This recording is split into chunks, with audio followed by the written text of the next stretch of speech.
This is completely understandable, and it has been a great opportunity to enjoy our local amenities. I want to take this opportunity to thank those of you who are sticking with the guidance. We know there were problems in a small number of places, but An Garda Síochána have told us that despite how busy places were, lots of people are continuing to comply and are trying to stay in their small groups and 2 metres apart. We also didn't see the kind of traffic issues we might normally have at many amenities with such beautiful weather. So again, it's clear that many people did not travel outside their own locality. We know it has been tough. However, as we approach the end of Phase 1 of the roadmap, we can see that the efforts everyone has made are continuing to benefit our communities. Hopefully, that gives us a very good chance of moving to Phase 2 as scheduled, if we can keep it up for a few more days.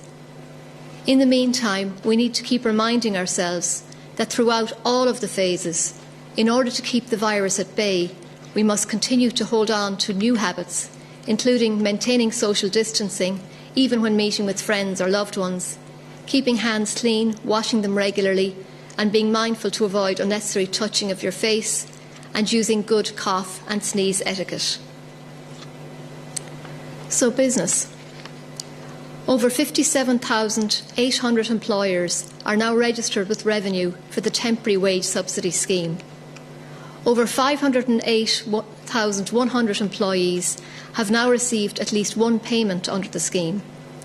This does not include additional employees who may receive a subsidy as a result of payments generated today. Today, Revenue has generated further payments to employers under the scheme of 19.1 million. These payments will be in the bank accounts of the majority of respective employers tomorrow, and the cumulative value of payments made to employers under the scheme is now 1.31 billion. The temporary wage subsidy scheme and maternity leave. Last week, the Department of Finance and Public Expenditure and Reform confirmed that a change to the temporary wage subsidy scheme will be made to accommodate the salaries of those who have returned to work after a period of maternity or adoptive leave, and who may not have been on the payroll of their employer on the 29th of February or been paid in either January or February 2020. These were the original requirements for qualification for the scheme. This will be implemented from the 26th of March where applicable. The change being made will allow for consistent treatment with other employees who were on the payroll on the 29th of February. The system updates to support this change should be operational from the 12th of June 2020. On Friday, the Department of Business, Enterprise and Innovation announced that the Registrar of Companies has decided to extend the current arrangement in relation to the filing of annual returns. The Registrar had announced in March that all annual returns due to be filed by any company between the 18th of March and the 30th of June 2020 would be deemed to have been filed on time if all elements of the annual return were completed and filed by the 30th of June. The Registrar has now decided to extend this arrangement to the 31st of October 2020. The Registrar has also decided to extend the arrangement in relation to entities such as industrial and provident societies, friendly societies and trade unions that were required to file with the Registry of Friendly Societies until the 31st of December 2020. And more information on all of this is available on gov.ie. Pandemic unemployment payments. Today, approximately 543,000 people who were unemployed last week will receive their weekly payment of €350 under the COVID-19 Pandemic Unemployment Payment Scheme. This is a reduction of approximately 36,000 on the number of people paid at the same point last week. This payment will be available today in their nominated bank account or post office. The overall value of the weekly payment is in the region of €190 million. Last week, approximately 28,400 people in receipt of pandemic unemployment payment closed their claim as they had returned to work as part of the first phase of the roadmap for the reopening of society and business. Approximately 20,100 of these are receiving their last unemployment payment this week because they were unemployed in the payment week. If you're returning to work today, you should close your claim as you return to work. If you're starting work later in the week, you should close your claim on the day you return to employment. And to close your unemployment claim, you should log on to gov.ie, click on the link for the COVID-19 pandemic unemployment payment and follow the instructions to close your claim. Community fora. The community call fora run by the local authorities continue to provide help and support to those in communities around the country. Over the bank holiday weekend, they received approximately 560 calls and made approximately 110 follow-up calls to people who have contacted them. Nationally, since the 31st of March, they have received 44,000 calls and have made almost 18,000 follow-up calls.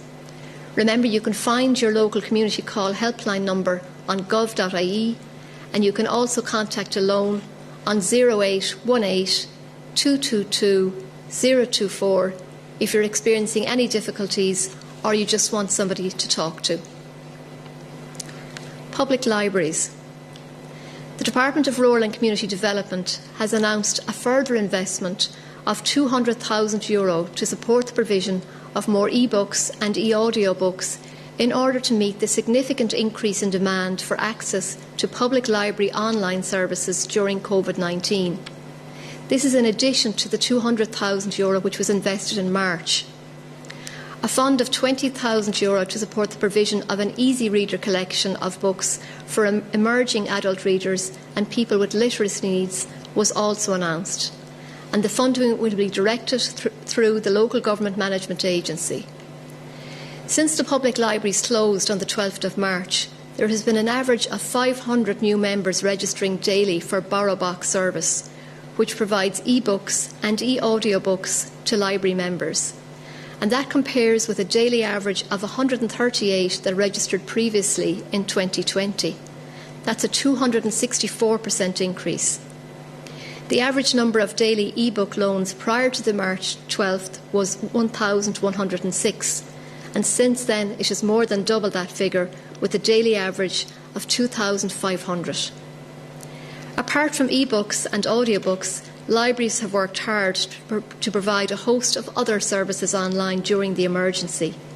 Library staff are continuing to innovate online with STEAM workshops, virtual coding workshops, virtual book clubs and online story times. The Spring into Storytime reading programme, which would normally be held in libraries nationwide, has been delivered entirely online, with over 300,000 views of the 476 Storytime videos to date, compared to total attendances of just over 20,000 in library branches during last year's entire programme. To access any of these great services, you just need to join the library. It's free and you can join online using the Libraries Ireland website. Last week, the Department of Rural and Community Development also announced funding of €10 million under the Outdoor Recreational Infrastructure Scheme for 2020. The funding, which will support tourism and community well-being in post-COVID recovery, is one element of a €30 million package of coordinated and complementary supports launched by the Department as part of the Government's Rural Development Investment Programme. The scheme provides funding for the development of new and existing outdoor recreational infrastructure in rural areas such as cycleways, walking trails, blueways and mountain access routes, and is funded by the Department in partnership with Fáilte Ireland. Indeed, we have seen how important outdoor recreation has been to us during this emergency, with significantly increased numbers of people out walking, cycling and running in the past few months. We have probably all discovered amenities in our locality which we didn't use as much as we might. Perhaps another benefit we weren't expecting from the restrictions. Childcare. On Friday, the Department of Children and Youth Affairs announced a number of developments to assist childcare providers and parents to plan for the reopening of services on the 29th of June. Expert guidance from the HSE Health Protection Surveillance Centre has been provided specifically for the childcare sector. This guidance focuses on a play pod model which restricts interactions between closed groups of children and adults as an alternative to social distancing, which is not possible with young children. The purpose of play pods is to limit the number of people a child has contact with, to facilitate tracing, and to support close, positive interactions between children and their caregivers. Services will now be asked to apply the guidance to their setting and determine what capacity they may offer. As services reopen, the Department of Children and Youth Affairs will keep the operation of the guidance under close review and take appropriate updated action as required. The Department also announced which children would be eligible to resume full or part-time childcare services from the 29th of June. Subject to local capacity, services are encouraged to support children of health and social care workers, other frontline workers, childcare practitioners and parents who need access to childcare in order to return to work, vulnerable children sponsored under the National Childcare Scheme, for example children who are homeless or TUSLA referrals, and children funded through legacy childcare schemes who are experiencing poverty, disadvantage or child welfare issues. Children with disabilities who previously attended part or full-time early learning care, including those preparing to start school in September, and children previously registered in childcare services on March the 12th, whose parents continue to need childcare for employment or training purposes and who were assured they would retain their place through conditions attached to the Department's temporary wage subsidy childcare scheme. If capacity issues emerge, priority should be given to the children of essential or frontline workers. Childminders will also be able to resume looking after children in the childminder's home from the 29th of June while complying with the advice from the Health Protection Surveillance Centre. And then you'll have heard this morning about Irish Water, and they have confirmed to us that there has been a very significant increase in water usage in the past week, and in particular over the bank holiday weekend. So first of all, I must emphasise we all have to prioritise hand washing. But Irish Water is today again appealing to the public and to businesses to make every effort to conserve water by discontinuing non-essential usage, such as the operation of power washers, by using a watering can rather than a hose in the garden, by taking showers over baths, and by fixing any dripping taps where it's possible to do so. It is now very likely that a water conservation order, what we know as a hosepipe ban, will be necessary to conserve water supplies as demand for water continues to soar and the drought conditions continue. So that's all from me for today. As you know, there will be more information later this week on how we are progressing and what's happening next in the roadmap. Thank you.